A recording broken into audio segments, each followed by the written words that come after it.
안녕하십니까. 신영일의 비주정보 플러스입니다. 양배추는 다양한 효능으로 사랑받는 채소인데요. 식이섬유가 풍부하게 들어있어서 변비에 좋고 위염이나 위궤양과 같은 위 관련 질환을 예방하는 데도 효과가 있다고 합니다. 특히 양배추에는 현대인들에게 부족하기 쉬운 비타민C와 비타민 K, 미네랄도 풍부하게 들어있다고 하니까 꾸준하게 챙겨 드시기 바랍니다.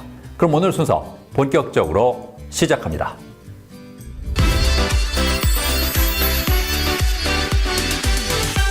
치아 건강은 우리가 먹고 마시고 말하는 문제와 직결되어 있는데요.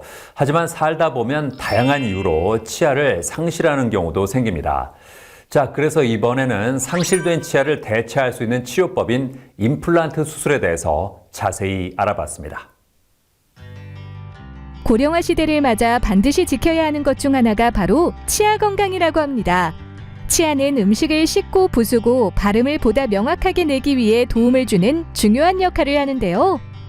예상하지 못한 사고나 질병으로 인해 치아가 상실된 상태를 방치하면 잇몸은 물론 주변 치아까지 영향을 받게 돼 치아 건강이 무너질 수 있다고 합니다. 그렇기 때문에 치아가 상실되었다면 빠른 시일 내에 치과에 방문해 자연 치아와 비슷한 임플란트로 대체하는 것이 바람직하다는데요. 치과 임플란트는 티타늄으로 만들어진 인공치근을 뼛속에 심어 상실된 치아의 기능을 회복시키는 치료 방법입니다. 티타늄이라는 금속은 인체에 해가 없고 친화력이 높으며 뼈와 잘 붙는 성질이 있는데 이를 골융합 또는 골유착이라고 부릅니다.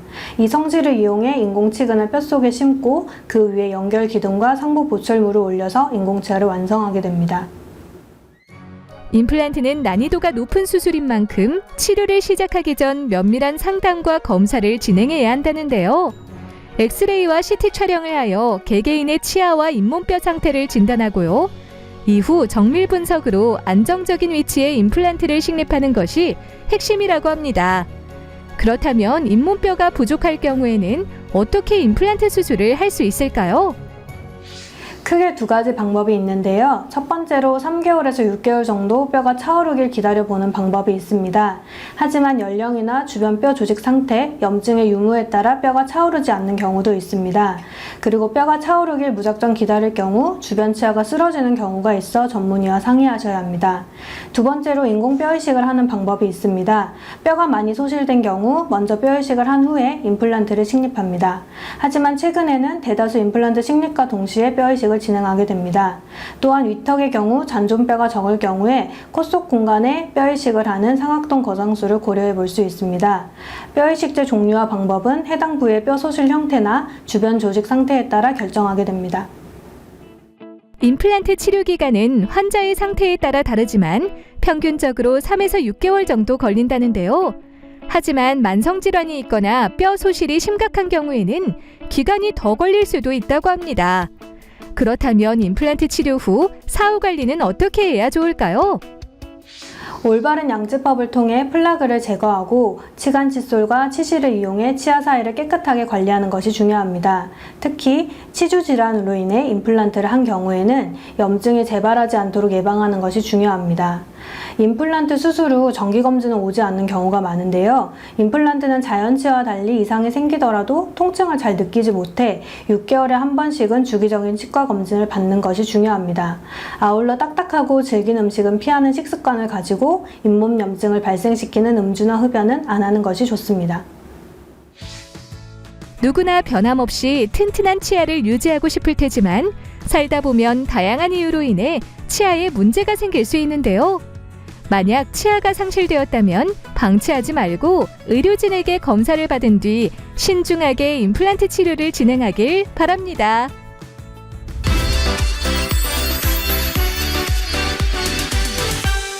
김현석 원장과 함께 자세한 말씀 나눠보겠습니다. 안녕하세요. 안녕하세요. 임플란트를 고려하는 사람들이 증가한 이유가 뭘까요? 임플란트가 없던 시절에는 브릿지나 틀니를 고려하는 경우가 많았는데요. 브릿지의 경우는 이제 주변 치아를 삭제해야 하고 또 다수의 치아가 상실된 경우에는 불가능한 경우가 있어서 제한적인 면이 있습니다. 그리고 틀니의 경우에는 잇몸에서 지지를 얻기 때문에 잇몸에 상처가 나기가 쉽고 저작 기능이 완벽하지가 않고 자주 탈락하는 등 불편감을 호소하는 환자분들이 많습니다. 이에 반해 임플란트는 자연치아와 유사한 신미성과 기능성을 회복할 수가 있고 또한 관리 방법도 자연치아와 유사하기 때문에 비교적 편안하게 사용할 수 있습니다. 그리고 최근에는 의료기술의 발전으로 인해서 임플란트 수술 중 통증이 많이 줄어들었고 치료 기간 또한 많이 단축되어서 수요가 증가하는 것으로 보여집니다. 요즘에는 어떤 방식을 선호합니까? 임플란트는 수술 방법에 따라서 고리식재를 이용한 뼈이식 임플란트, 3D 기술을 이용한 내비게이션 임플란트, 무치약 환자를 위한 전학 임플란트, 그다음에 틀니 보철을 위한 임플란트 등 여러 가지가 있습니다. 그중 많이 선호되는 것은 내비게이션 임플란트로 정확한 위치에 임플란트를 심을 수 있게 도와주고 또한 수술 시간 또한 단축시켜줍니다. 그리고 일반 수술에 비해서 절개 부위가 상대적으로 적기 때문에 출혈의 위험성이 적고 회복 기간이 짧다는 장점이 있습니다. 치과를 선택할 때는 어떤 점을 알아두는 게 좋을까요? 임플란트는 발치한 곳의 잇몸뼈 상태뿐만 아니라 주변 치아와의 관계, 그다음에 전반적인 구강 상태, 건강 상태 등까지 여러 가지 요소를 평가해서 치료 계획을 세워야 합니다. 개인마다 상황이 너무 다르기 때문에 단순히 인터넷을 검색해서 보시기보다는 치과에 방문을 하셔서 진단을 받아보시는 것이 좋고요. 그래서 종합적인 시선에서 진단을 내릴 수 있는 경험 많은 의료진이 있는지 확인해 보는 것이 좋고요. 그다음에 정밀 진단 장비를 보유하고 있는지도 고려해 보는 것이 좋습니다. 그리고 임플란트가 보편화되면서 부작용도 늘고 있어서 재수술도 늘어나고 있는데요. 따라서 철저한 멸균 시스템이 있는지 1인 1기구를 사용하고 있는지 또한 확인해 보는 것이 좋습니다. 네, 오늘 말씀 잘 들었습니다. 네. 감사합니다. 감사합니다.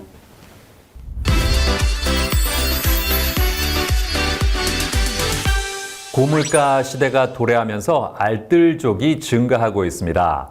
이에 따라 정품보다 저렴한 가격에 구입할 수 있는 리퍼브 제품이 인기를 끌고 있다고 하는데요. 자, 그래서 이번에는 다양한 리퍼브 제품을 한데 모아서 검색하고 구매할 수 있는 앱을 소개해드리겠습니다.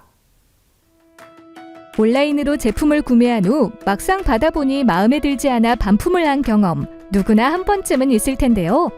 그렇다면 반품된 제품은 어떻게 처리될까요? 리퍼브 제품이라 하여 따로 판매되고 있다고 합니다. 리퍼브 제품이란 구매자의 단순 변심 또는 제조 유통 과정에서 미세한 흠집으로 인해 반품된 상품이나 매장 진열 상품을 판매하는 것을 말하는데요. 리퍼브 제품이 일반 제품과 다른 점이 있다면 소비자의 손을 한번 거쳤다는 것이지만 반품 후 엄격한 품질 검사를 거쳐 새롭게 포장 판매되기 때문에 새 것과 다를 게 없다고 합니다. 그런데도 가격은 절반 안팎으로 뚝 떨어져 요즘처럼 고물가 시대에 합리적인 소비를 원하는 사람들에게 매력적인 판매 방식이라고 하는데요. 이러한 가운데 여러 리퍼브 상품을 한데 모아 손쉽게 구매할 수 있도록 도와주는 실속형 쇼핑 서비스를 선보인 곳이 있어 찾아가 보았습니다. 네, 저희 회사는 2000년에 설립이 되었고요. 디지털 광고 대행사로 시작을 해서 현재는 250여 명의 직원들과 함께 온오프라인 광고 대행은 물론이고요. 빅데이터를 분석해서 그를 통한 컨설팅의 영역, 그리고 또 저희가 IT 서비스 본부가 있어서요. 그쪽을 통해서 광고주들이 원하시는 솔루션을 개발해서 제공하기도 합니다. 그리고 현재는 TVCF까지 제작하고 편집이 가능한 그러한 인력들까지 보충을 하고 있어서 이제는 명시공익 종합 광고 대행사로 거듭나고자 하는 회사입니다. 저희의 이런 한 20여 년 동안의 경험과 노하우를 바탕으로 해서 이제부터는 또 새로운 사업의 영역으로도 저희가 많은 도전을 하려고 노력 중인데요. 이번에 소개해드리게 된 리퍼브 앱 또한 저희의 그런 사업 확장의 일환으로 봐주셨으면 좋겠습니다. 디지털 마케팅 시장에는 광고에 강한 회사나 데이터 분석 또는 브랜딩에 강한 회사 등 특정 분야에 집중하는 곳이 많지만 이곳은 다양한 분야의 인재들로 구성해 디지털 마케팅의 모든 분야를 아우르고 있다는데요. 특히 고객과 기업의 데이터를 중심으로 다양한 마케팅 사업에 집중하며 IT 기술력을 바탕으로 여러 서비스와 디지털 시장의 주요 매개체 역할까지 함께하고 있다고 합니다. 저희 회사는 온라인과 오프라인 채널 구분 없이 시장에 마케팅이 필요한 모든 영역에 서비스할 수 있는 노하우와 경험치를 보유한 전문가 집단입니다. 그리고 이러한 역량을 기반으로 리퍼브 쇼핑 앱 같은 쇼핑 전문 서비스까지도 자체 개발하고 운영하고 있는데요. 기업 고객과 소비자, 그리고 쇼핑 생태계의 변화까지도 시도하는 한마디로 한계가 없는 종합 마케팅 서비스 회사라고 할 수 있습니다. 이곳에서는 유명 리퍼브 매장과 수만 개에 달하는 리퍼브 상품을 손쉽게 검색해서 찾고 구매할 수 있는 리퍼브 쇼핑 앱을 지난해 런칭했다고 하는데요. 중고거래 시장의 지속적인 발전과 합리적인 실속 소비의 목적을 둔 소비자들의 수요에 발맞춰 새 제품과 다를 바 없는 리퍼브 제품을 모두 모아서 볼 수 있는 쇼핑 서비스를 만들어 보자고 생각해 개발하게 되었습니다. 여기에 한 발 더 나아가서 소비자들에게는 실속 소비를 제공하고 기업에는 단순 변심으로 반품된 제품들을 다시 현금화할 수 있게 함으로써 재고관리 비용과 폐기 비용을 절감하고 수익의 재창출을 지원하고자 합니다. 환경적인 측면에서는 단순 반품된 제품의 폐기를 방지하고 재고의 선순환을 통해 ESG 경영에 기여하고자 합니다. 이곳에서 개발한 앱은 소비 경제의 중추 역할을 담당하는 30, 40대가 즐겨 찾는 앱으로 합리적인 실속 쇼핑을 할 수 있다는데요. 소비자가 원하는 상품을 찾기 쉽게 전시 상품, 수리 상품, 미개봉 상품 등 리퍼브 유형별로 구분했으며 카테고리 역시 리퍼브 시장에서 선호되는 상품군과 함께 디지털 기기와 가구, 가전제품, 패션 등 다양한 제품군을 보유하고 있다고 합니다. 게다가 최근에는 소비자들이 더욱더 편하게 사용할 수 있도록 앱을 업그레이드했다고 하는데요. 소비자들에게 좋은 리퍼브 제품을 더 많이 소개하고 더 많은 판매자들의 판로 개척에 도움을 드리고자 오픈마켓 형태의 쇼핑 플랫폼으로 업그레이드하였습니다. 그리고 자체 기획 콘텐츠 메뉴를 새롭게 추가해서 실속형 쇼핑 트렌드를 보다 더 재미있게 즐길 수 있도록 하고 회원체계 도입을 통해 더욱더 개인화된 편의 서비스를 제공할 수 있도록 개편하였습니다. 이 앱을 통해 리퍼브 제품의 가치를 되살리고 많은 소비자가 부담 없이 간편하게 리퍼브 쇼핑을 즐길 수 있도록 하며 기업에는 재고의 선순환 역할을 할 수 있는 새로운 판로 확장의 기회를 제공함으로써 소비자와 기업, 환경을 잇는 리퍼브 쇼핑의 대중화를 기대한다는데요. 모든 사업의 공통적인 고충이겠지만 좋은 서비스를 많은 사람들이 이용할 수 있도록 알리고 홍보하는 것이 쉽지 않았습니다. 다행히 사내 마케팅 전문가들이 많은 경험치를 가지고 있기 때문에 지속적으로 협업하며 꾸준히 사업을 성장시키고 있습니다. 더 많은 소비자가 저희 플랫폼을 이용함으로써 실속형 소비를 경험할 수 있었으면 좋겠고 더 많은 판매자가 저희 플랫폼을 통해 새로운 판매 채널로 적극 활용하면서 지금과 같은 경제 불황의 시기에 소비자와 판매자 모두에게 도움이 되면 좋겠습니다. 가성비 좋은 리퍼브 제품이 알뜰 쇼핑객들에게 인기라고 하는데요. 이제는 리퍼브 쇼핑 앱 하나로 손쉽게 원하는 상품을 찾아보고 합리적인 가격에 구매해보는 건 어떨까요?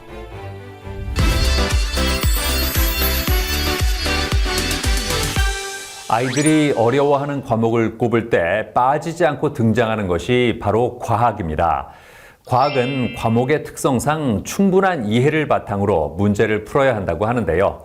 자, 그래서 이번에는 뚜렷한 교육 철학을 바탕으로 과학을 전문적으로 가르치는 학원을 소개해드리겠습니다. 우리는 첨단 정보통신 기술이 사회 및 경제 전반에 융합되어 혁신적인 변화가 나타나는 4차 산업혁명 시대에 살고 있습니다.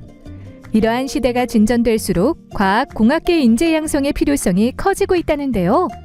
하지만 아직까지 인재가 부족한 상황인데다 현재 정규 교육만으로는 한계가 있다고 합니다.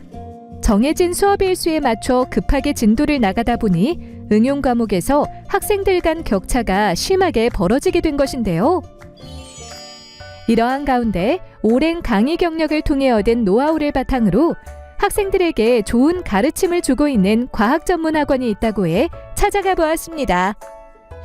저희 학원은 중등, 고등학교 내신 및 선행학습을 목표로 한 학생들이 수강할 수 있는 과학 전문 학원입니다. 수년간의 강의 노하우를 바탕으로 학생들의 부족한 부분을 채워주며 성적을 향상시킬 수 있도록 도와주고 있습니다. 이곳은 과학 전문 학원답게 모든 강사가 과학 전공자로 이루어져 있으며 같은 방향성과 목표를 가지고 체계적으로 수업을 한다는데요.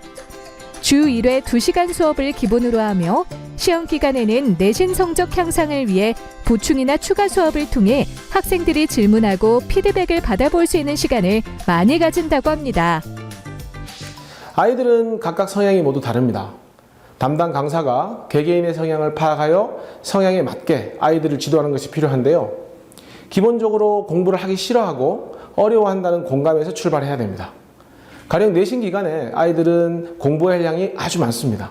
학원에서 적절한 시간 분배와 1대1 피드백을 통해 놓치는 부분이 없도록 해야 되겠습니다. 그리고 적절한 테스트를 통해 아이들이 얼마나 수업을 습득하고 있는지 체크함으로써 부족한 학생을 보충해 주도록 합니다. 과학 과목의 특성상 효율성을 매우 중요하게 생각하며 자체 교재로 수업을 진행하는데요. 수업을 듣고 집에서 숙제를 해 부족한 부분을 채우기보다는 개념 및 문제풀이를 70% 이상 소화하고 수업 시간 중 내용 대부분을 익히게 하는 것을 중점으로 둔다고 합니다.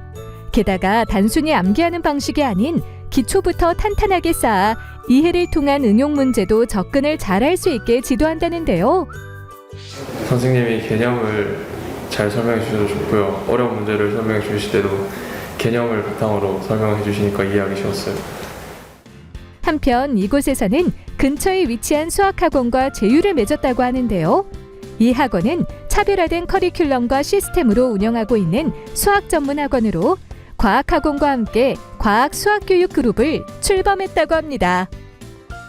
저희가 출범한 과학수학교육그룹은 각 분야 전문가들이 모여 입시 교육을 운영하는 교육그룹입니다.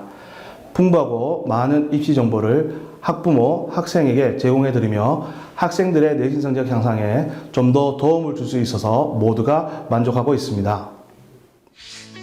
과학 과목 어떻게 공부해야 할지 모르겠다면 효율적인 방법으로 과학 수업을 진행하는 전문 학원을 통해 과학에 대한 자신감을 가져보는 건 어떨까요?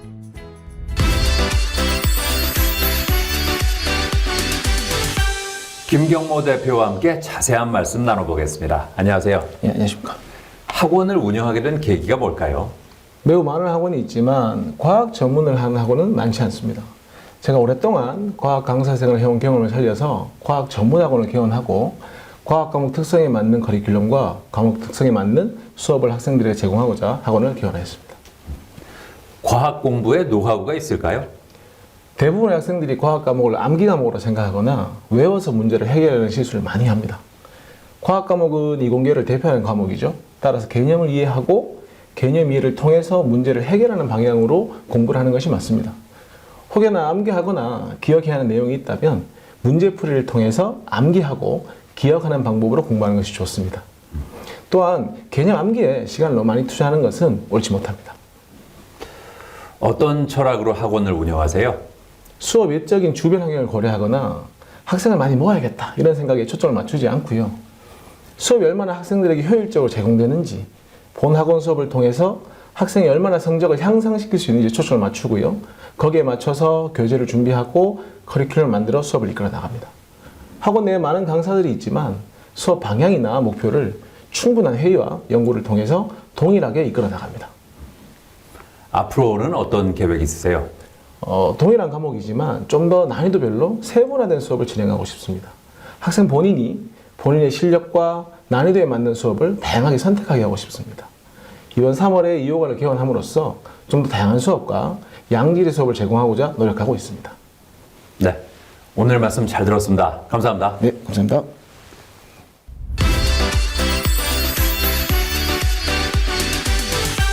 코로나19 이후 비대면 트렌드가 확산되면서 온라인 사업이 급성장했습니다.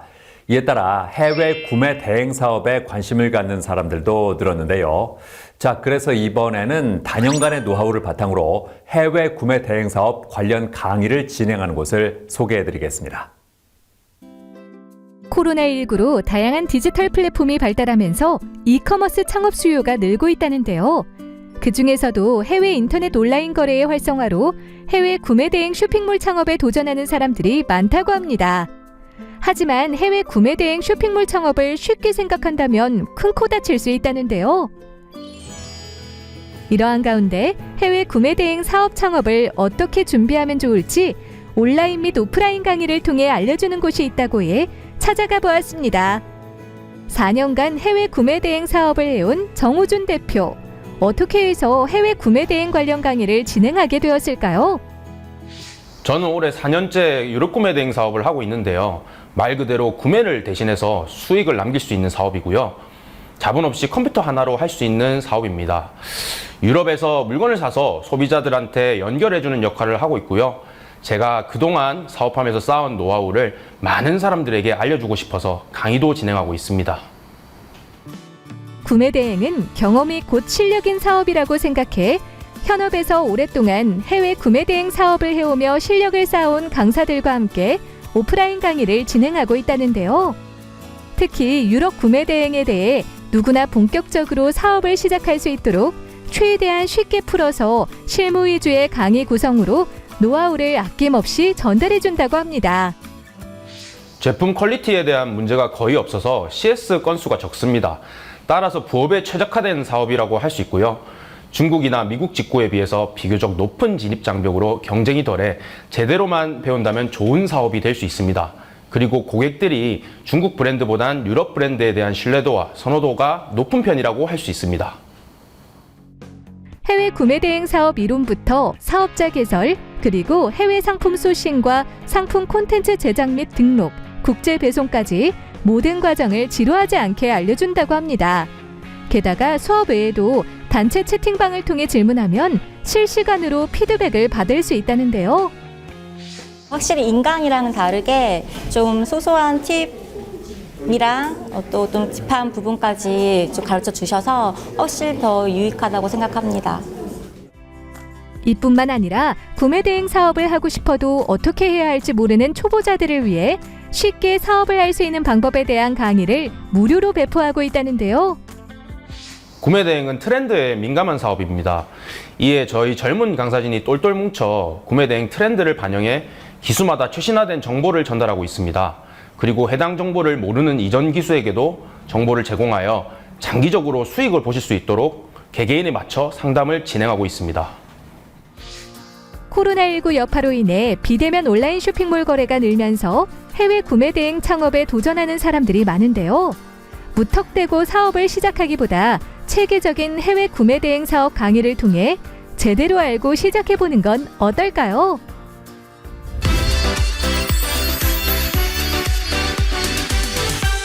정호준 대표와 함께 자세한 말씀 나눠보겠습니다. 안녕하세요. 안녕하십니까.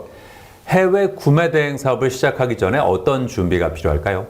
일단 컴퓨터가 있어야 되겠죠. 그리고 사업자 등록, 통신 판매업 신고, 그리고 각종 교육과 허가를 진행하셔야 됩니다. 또한 해외 결제가 가능한 카드를 발급받으셔야 되는데요. 그러면 모든 과정은 끝나게 됩니다. 저희 유럽 구매 대행의 경우에는 해외 현지의 쇼핑몰에서 팔릴 만한 상품을 찾아서 우리나라 쇼핑몰로 상품 등록을 하면 되는데요. 기본 과정은 상당히 쉽다고 할 수 있겠습니다. 쇼핑몰을 운영할 때 어떤 노하우가 있을까요? 네, 상품을 보는 안목을 키우는 것이 가장 중요합니다. 많은 초보 사장님들께서 상당히 고민하고 걱정하시는 것은 팔릴 만한 상품을 어떻게 찾는지에 관한 것입니다. 구매 대행은 거의 무자본으로 시작할 수 있고 공부할 것이 상당히 적기는 하지만 경험이 곧 실력이 되는 사업으로 쇼핑몰에서 많은 상품들을 보고 그리고 찾고 그리고 상품 등록을 진행하면서 우리가 팔릴 만한 상품을 찾는 능력을 점점 더 가지고 가는 것이 상당히 중요합니다. 마케팅은 어떻게 하는 게 좋을까요? 브랜드를 취급하는 구매 대행 같은 경우에는 마케팅이 사실 필요가 없습니다. 각 브랜드사에서 마케팅을 보통은 다 진행을 해주기 때문인데요. 브랜드사에서 하는 마케팅을 활용해서 우리는 상품 등록을 많이 진행하시면 되고요. 결과적으로 상품 등록을 많이 해야 되기 때문에 엉덩이 힘이 더 필요하다고 할 수 있겠습니다. 앞으로는 어떤 계획이 있어요? 많은 초보 사장님들을 만나서 돈을 많이 벌 수 있는 방법을 알려드리고 싶고요. 그리고 그 초보 사장님들이 나중에 대형업자가 되셨을 때 저와 함께 같이 사업을 크게 진행할 수 있으면 좋을 것 같습니다. 네, 오늘 말씀 잘 들었습니다. 감사합니다. 네, 감사합니다.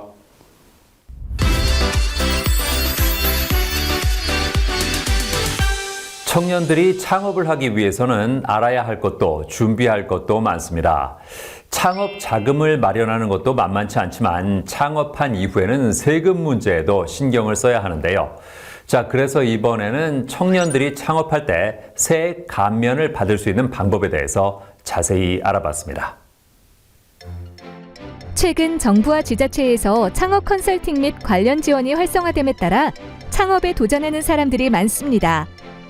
많은 예비 창업자가 참신한 아이디어와 세심한 동향 분석을 통해 창업을 준비하겠지만 계획 중 대부분이 매출을 증대하는 데에만 중점을 두고 있을 텐데요. 그러나 막상 창업을 한 후 창업자들이 느끼는 어려움은 바로 세금 문제라고 합니다. 실수로 신고를 누락하거나 충분히 절세할 수 있는 방법이 있음에도 잘 몰라서 매출에 악영향을 미치는 일이 빈번하다는데요.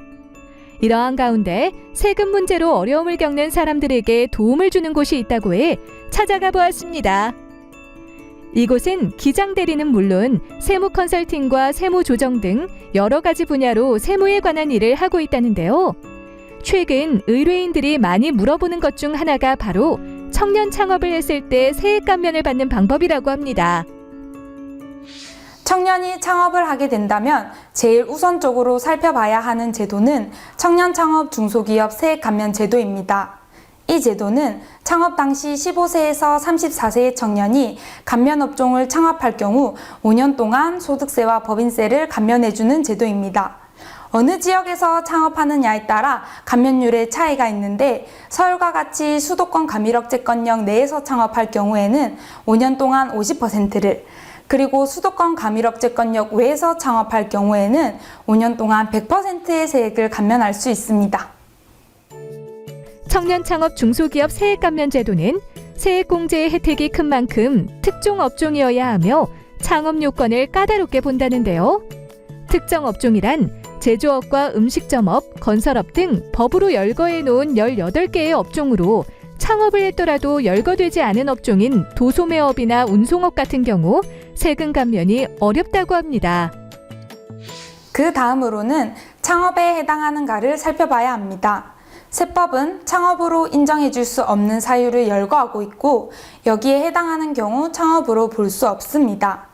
예를 들면 음식점을 시작하려고 하는데 기존의 음식점을 그대로 인수해서 창업을 한다든지 과거에 한식 음식점을 했었다가 폐업 후 다시 한식 음식점을 창업하는 경우 등 단순히 기존 사업을 확장하거나 다른 업종을 추가하는 경우에는 최초 창업으로 보기 곤란하기 때문에 감면 혜택을 받기 어렵습니다. 감면되는 업종을 추가하는 경우에는 최초 창업으로 보지 않을 수 있기 때문에 세무사와의 상담 후 별개의 업종으로 새로이 사업자 등록증을 내시는 것을 추천합니다. 요즘에는 개인 사업자가 법인 전환을 고민하는 경우도 많은데요. 그렇다면 청년 창업 중소기업 세액 감면을 받던 개인 사업자가 기존에 하던 사업을 중소기업 법인으로 전환하는 경우에도 세액 감면이 가능할까요? 법인 전환 후에도 세액 감면을 유지하기 위해선 여러 가지 요건을 갖추고 전환해야 하므로 까다롭고 전문적인 업무 처리가 필요합니다. 50%에서 100%라는 높은 감면율을 적용받기 위해서는 전문가에게 맡기는 것을 추천드립니다.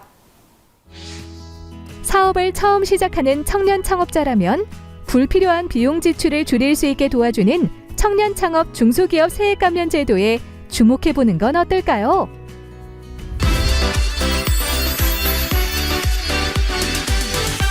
강준우 세무사와 함께 자세한 말씀 나눠보겠습니다. 안녕하세요. 안녕하세요.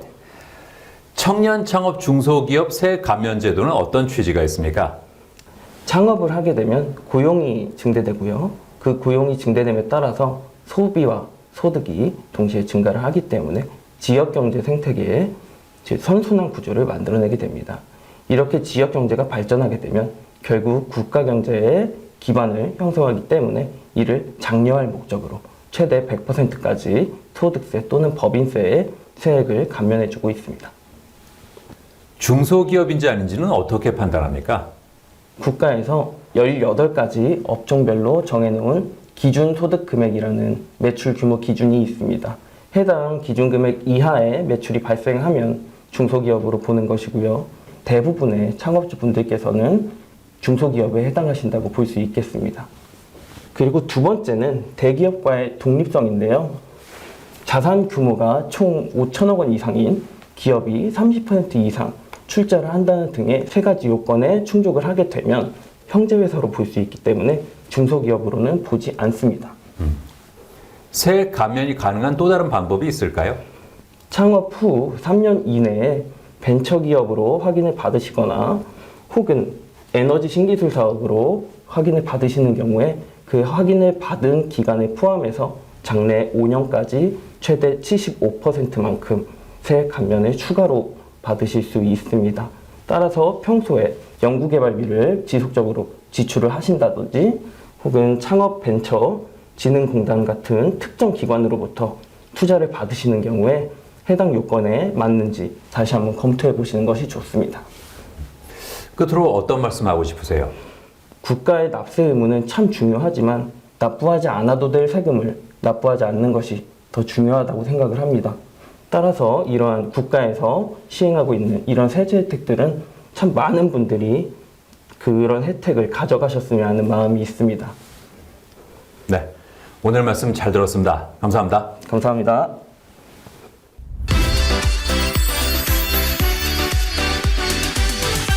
주식 투자는 대표적인 재테크 수단 중에 하나인데요. 하지만 충분한 준비 없이 주식 투자에 뛰어들었다가 낭패를 보는 개인 투자자들도 적지 않다고 합니다. 자, 그래서 이번에는 전문성을 바탕으로 주식 투자 강의를 진행하는 곳을 소개해드리겠습니다. 바야흐로 재테크 시대가 도래했습니다. 이제는 돈을 저축하는 것만으로는 자금을 모으기가 힘들어지게 되었는데요. 저금리와 저성장, 고물가 시대에 접어들면서 미래는 더욱더 불안한 상황이라고 합니다. 게다가 고령화 사회가 빠르게 진행되면서 국가에서 나오는 연금으로는 노후를 보내기 충분하지 않다는데요. 이에 중년층은 물론 사회 초년생까지 재테크에 관심을 보인다고 합니다. 재테크 종류에는 주식과 부동산, 그리고 펀드와 금투자 등 다양한 재테크 방법이 존재하는데요. 그 중에서도 주식 투자는 국민 재테크라고 할 정도로 많은 사람들이 도전한다고 합니다. 하지만 무턱대고 투자했다가 손해를 보는 경우도 많다는데요. 이러한 가운데 수년간의 노하우와 전문성을 바탕으로 개인 투자자들을 위해 주식 차트 보는 방법을 알려주는 곳이 있어 찾아가 보았습니다. 2018년에 설립된 이곳은 5년 안에 고객의 은퇴를 현실화시키는 것을 목표로 삼고 애널리스트를 양성하여 국내 투자 시장의 다양성과 활성화에 기여하는 것에 최선을 다하고 있다는데요. 저도 입문자인 시절이 있었습니다. 그 당시에는 주식을 잘 모르니까 잘 하는 것 같은 사람이 시키는 대로 투자를 해보자고 생각을 했었는데요. 결론적으로는 큰 손실이었습니다. 돈을 대부분 잃고 나서야 주식 공부를 시작을 했고, 운이 좋게도 파산하기 전에 전 돈을 복구를 할 수 있게 되었습니다. 그 이후에 또다시 편하게 돈을 벌고자 하는 심리가 들어서 이번엔 진짜 잘하는 사람을 찾아서 그 사람을 따라서 투자를 해보자 라고 생각을 했었는데요. 근데 결국에는 남을 따라서 투자한 계좌는 손실이었습니다. 이 경험을 통해서 단순히 눈에만 보이는 현상이 아니라 이면에 담긴 메시지를 분석하고 주체적으로 투자를 하는 것이 맞다고 느꼈습니다. 그런데 보통 이 부분은 직접 경험하기 전까지는 알 수가 없습니다. 현실에선 직접 경험하다가 큰 손실이 생겨버리니까요.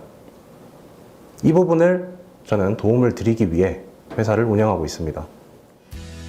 주식과 관련된 여러 강의와 책을 독파하면서 쌓아온 노하우를 바탕으로 현재는 직접 온라인 강의를 진행하고 있는 김우진 대표. 특히 한국뿐만 아니라 영미권 국가에서도 트레이딩 코치를 하며 활발히 활동하고 있고, 그가 육성한 노준택, 이호목 애널리스트와 함께 일하고 있다는데요.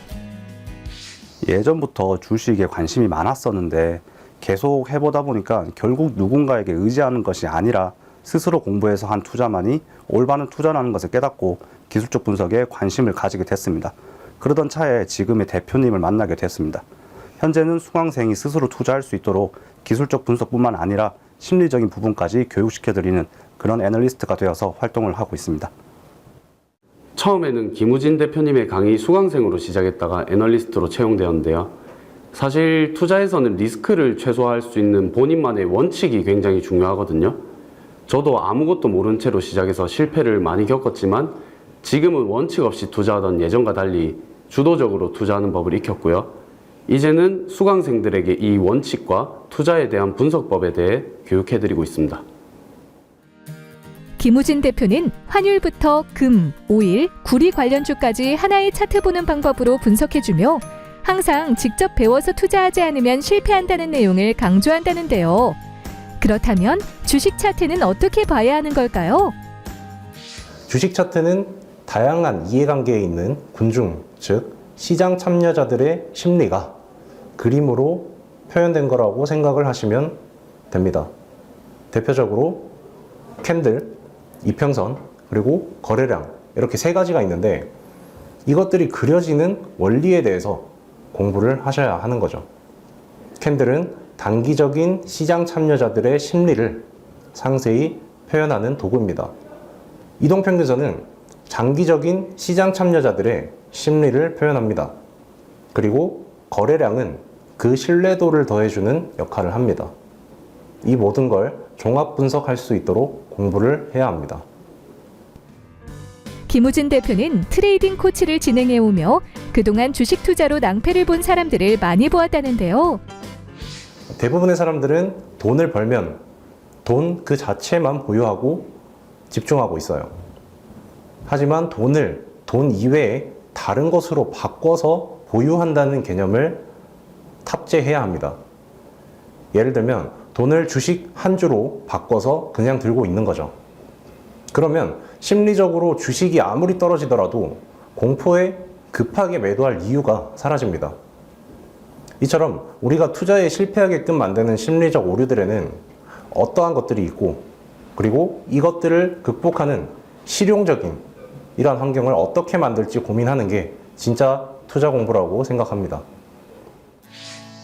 우리나라 사람들이 많이 이용하는 재테크 수단 중 하나인 주식 투자.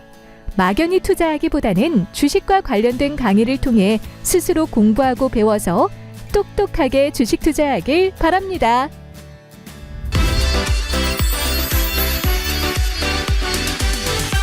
글로벌 시대가 되면서 영어의 중요성이 더욱더 커지고 있습니다. 요즘에는 학생들뿐만 아니라 중장년층에서도 영어를 열정적으로 배우는 사람들이 많은데요. 자, 그래서 이번에는 영어를 쉽고 빠르게 배울 수 있는 신개념 영어 학습법을 소개해드리겠습니다. 21세기를 살아가는 데 있어 영어는 필수 스펙 중 하나로 인식되고 있다고 합니다. 영어는 특정 언어권의 국가에 얽매이지 않고 전 세계 다양한 국가와의 소통을 가능하게 해주는 가장 효율적인 수단이기 때문인데요. 이에 많은 사람들이 유창한 영어 실력에 대한 선망을 바탕으로 높은 학습 의지를 드러내고 있다고 합니다. 다만 영어의 중요성이 커지며 일정 수준의 영어 고사 능력은 당연하게 여겨지게 되었는데요. 실질적인 영어 고사 능력과는 비례하지 않는 단순 암기식 영어 교육 과정의 한계로 인해 여전히 많은 사람들이 영어의 어려움과 부담감을 느끼고 있는 경우가 많다고 합니다. 이러한 상황 속 아이부터 성인까지 누구나 영어를 빠르고 쉽게 익힐 수 있는 신개념 영어학습법을 선보인 곳이 있다고 해 찾아가 보았는데요. 저희 학원은 영어의 어려움을 겪는 모든 연령의 학습자들을 대상으로 영어를 가르치고 있습니다. 과거 세종대왕은 한자를 몰라 불편함을 겪는 모든 백성을 위해 우리말의 글자 훈민정음을 창제하셨습니다.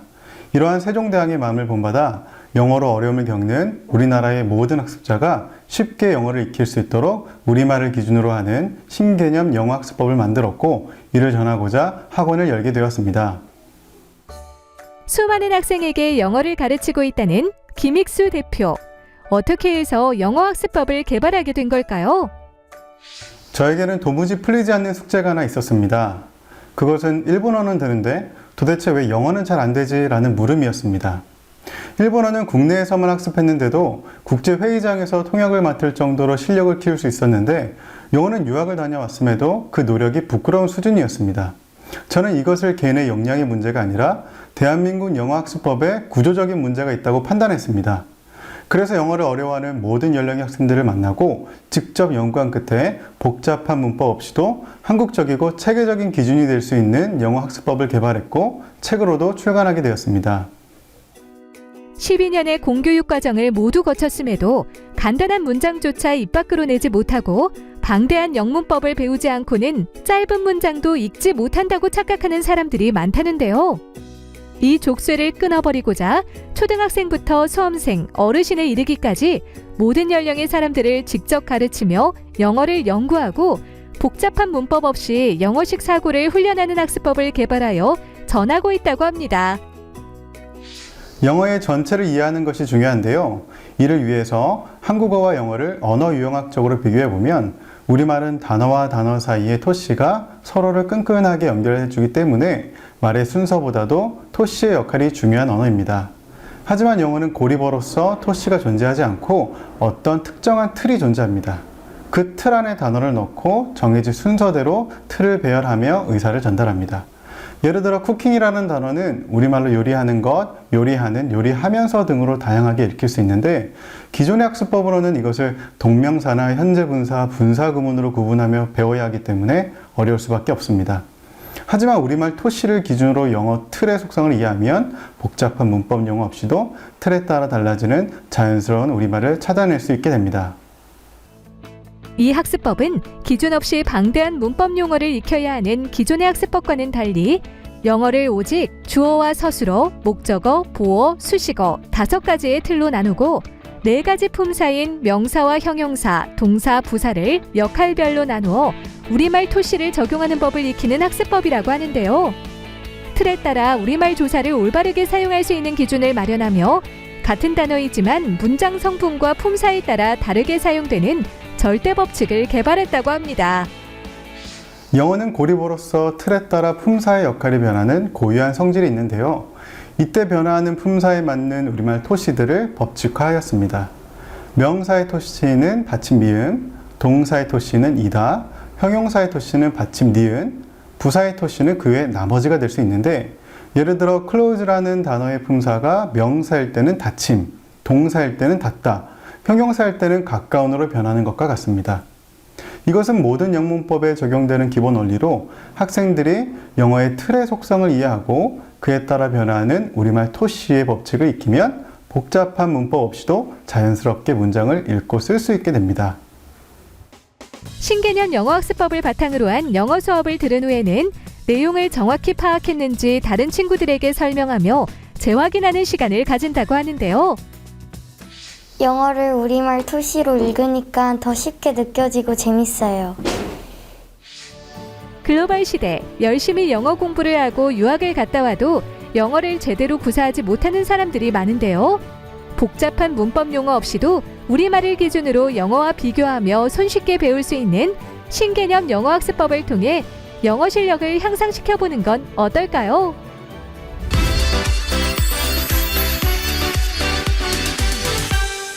보험을 가입할 때는 신경 써야 할 것이 한두 가지가 아닌데요. 자, 그래서 이번에는 보험 설계사인 최성진 대표와 함께 보험 설계에 관한 자세한 말씀 나눠보겠습니다. 안녕하세요. 네, 안녕하세요. 소개를 부탁드리겠습니다. 저는 2006년부터 현재까지 보험 설계사 일을 해오고 있는데요. 처음 보험 시작의 임무는 TM 텔레마케팅으로 시작을 했습니다. 당시에 약 한 달간의 교육 과정에서 보험 사망보험금 하나라도 절대 쓸모없는 보험은 없다라는 생각을 갖게 되었습니다. 근무하는 동안 신상을 수상했고요. 그리고 3년 동안 모든 고객에게 우편으로 손편지를 보내면서 고객에게 소통하는 것에 집중했습니다. 근무하는 동안 한 회사의 상품을 권유하는 업무가 고객에게는 크게 피로감을 느끼게 한다는 생각이 들어서 여러 보험사를 판매할 수 있는 곳으로 직접 현장에서 고객을 만날 수 있는 곳으로 옮기게 되었습니다. 그러면서 실력을 갖춘 보험 설계사만이 고객의 미래를 설계할 수 있다는 신념으로 성실히 일하고 있습니다. 보험에 대한 사람들의 인식은 어떻습니까? 우리는 생각보다 많은 돈을 매달 고정 지출 비용으로 내고 있습니다. 그런데도 대부분의 고객은 보험 설계에는 큰 관심을 보이고 있지 않습니다. 이유라면 보험은 귀찮거나 어렵다는 인식이 크기 때문이라고 생각합니다. 그러다가도 어느 날 컨디션이 좋지 않거나 두통만 생겨도 혹시 내 몸에 이상이 있는 건 아닐까라는 불안함에 인터넷을 통해 증상을 조회해보는 사람들이 많습니다. 이후 머릿속에는 내가 아프면 보험금이 얼마나 나오지? 어떤 보험이 해당되지? 라는 생각에 보험을 떠올리게 됩니다. 그러다 증상이 괜찮아지면 보험은 또 금방 잊게 됩니다. 혹여나 수술이라도 하면 그때 보험이 또다시 떠오르곤 합니다. 보험은 눈에 보이지 않는 무형의 상품이다 보니 필요하지 않는 순간에는 제대로 대우를 받지 못하는 경우가 많습니다. 하지만 가장 중요한 건 건강이라고 말합니다. 그 건강과 직결된 보험은 왜 관심을 갖지 않는 경우가 많을까요? 보험에 대한 우리 사회의 인식과 중요성이 제대로 전달되지 못한 결과라고 생각합니다.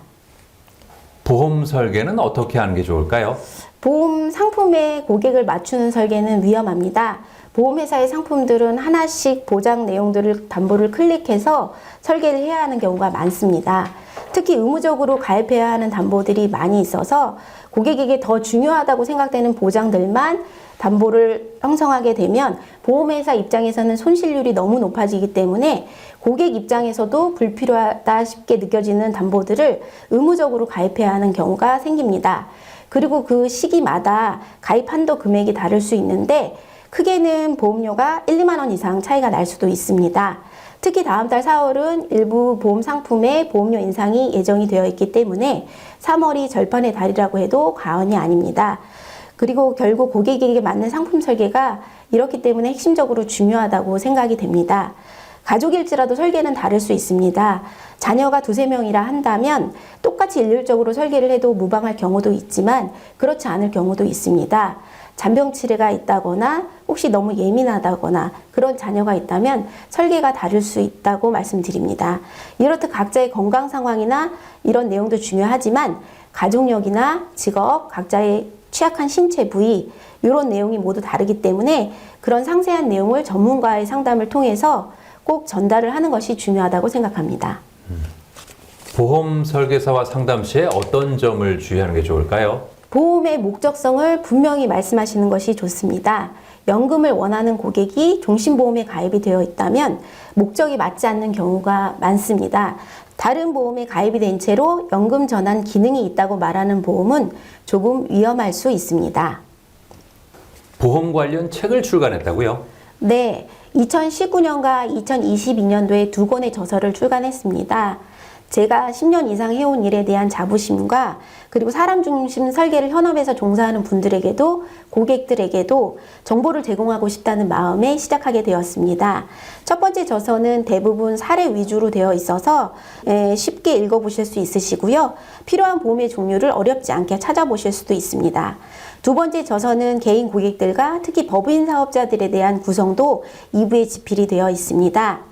처음부터 개인 사업을 하시지 않고 법인 사업으로 운영을 하시는 분들도 있고 개인 사업을 하시다가 법인 사업으로 전환을 하시는 분들도 있는데요. 사업을 하시는 분들도 결국 보험의 필요성 역시 크기 때문에 정보가 없다면 도움이 되실 것으로 생각됩니다. 앞으로는 어떤 계획이 있으세요? 보험학교를 설립하고 싶다는 원대한 꿈은 오래전부터 있지만 현실적으로는 아직 꿈으로만 남아 있습니다. 그래서 가장 가깝게 할 수 있는 일들부터 우선은 해나가고 싶습니다. 보험을 대하는 태도는 사실 우리 설계사들이 가장 중요하게 생각해야 할 마음가짐이라고 생각합니다. 조금 더 전문적인 지식을 갖추는 데 있어서 지속적인 공부를 해나가려고 합니다. 그래서 보험 카페를 만들기도 했습니다. 고객과 함께 소통하는 창구, 보험 설계사들과 함께 고민하는 창구가 되도록 노력하겠습니다. 고객에게 가입해달라고 조르는 보험, 사정하는 보험이 아니라 그 필요성과 중요성에 대해 정확한 인지를 시켜야 합니다. 보험회사 시스템이 그렇게 뒷받침이 되려면 설계사의 역량과 교육에 조금 더 힘을 써야 합니다. 그렇게 조금씩 선한 영향력을 발휘하게 되다 보면 언젠가 그 보험의 가치만큼 제대로 대우받는 날이 오지 않을까 싶습니다. 네, 오늘 말씀 잘 들었습니다. 감사합니다. 감사합니다.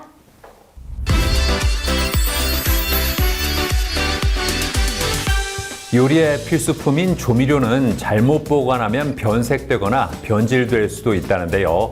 올바르게 조미료를 보관하는 방법 알려드리겠습니다. 먼저 고추장이나 된장 같은 장류는 발효식품이기 때문에 냉장고에 보관하는 것이 맞고요. 물기가 들어가면 곰팡이가 생길 수도 있어서 주의해야겠습니다.